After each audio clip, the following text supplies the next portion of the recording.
Citizens of the United States, we are anonymous. This is an urgent emergency alert to all people of the United States. The day we've all been waiting for has unfortunately arrived. The United States is censoring the internet. Our blatant response is that we will not sit while our rights are taken away by the government we trusted them to preserve. This is not a call to arms, but a call to recognition and action. The United States has often been used as an example of the ideal free country.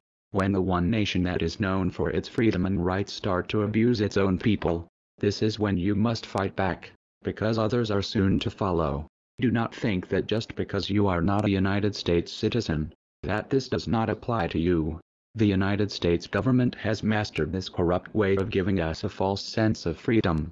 We think we are free and can do what we want, but in reality we are very limited and restricted as to what we can do, how we can think, and even how our education is obtained. We have been so distracted by this mirage of freedom, that we have just become what we were trying to escape from. You cannot wait for your country to decide to do the same. You must stop it before it grows, before it becomes acceptable. You must destroy its foundation before it becomes too powerful. Go to every IRC network, every social network, every online community, and tell them of the atrocity that is about to be committed.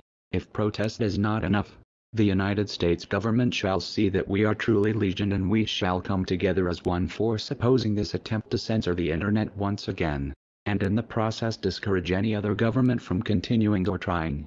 The Secure IT Act, promoted as a measure to counter cyber attacks, would allow the NSA to collect the internet records of people who are not suspected of doing anything wrong.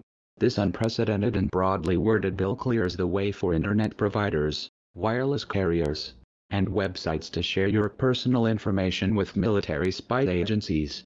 Enacted a law directing the Federal Aviation Administration to issue regulations that will open up the sky to the domestic use of unmanned aerial drones. Yet Congress failed to establish any rules to ensure that drones won't be used to spy on Americans. If the Cybersecurity Act is supposed to protect the U.S. government from the hacker activists, as they call many of us, what are they doing to protect us from the government? We need to stand up and protect ourselves from the government corruption and tyranny. If we do not stand and fight for ourselves, then no one will do it, not the U.S. government.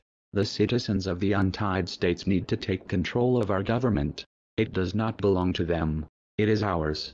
We voted them in. It's time to vote them out, and regain control of what was once ours. The infrastructure needs to be taken out, to show who is in control of the government. Restore the freedom to the citizens of the world. We must strike fear into the U.S. government, before they cause mass hysteria, with their lies, corruption, as they pass unprecedented laws past the United States. It is time to say no to the U.S. government. We are anonymous. We are legion. We do not forget censorship. We do not forget the denial of our free rights as human beings. To the United States government, you should have expected us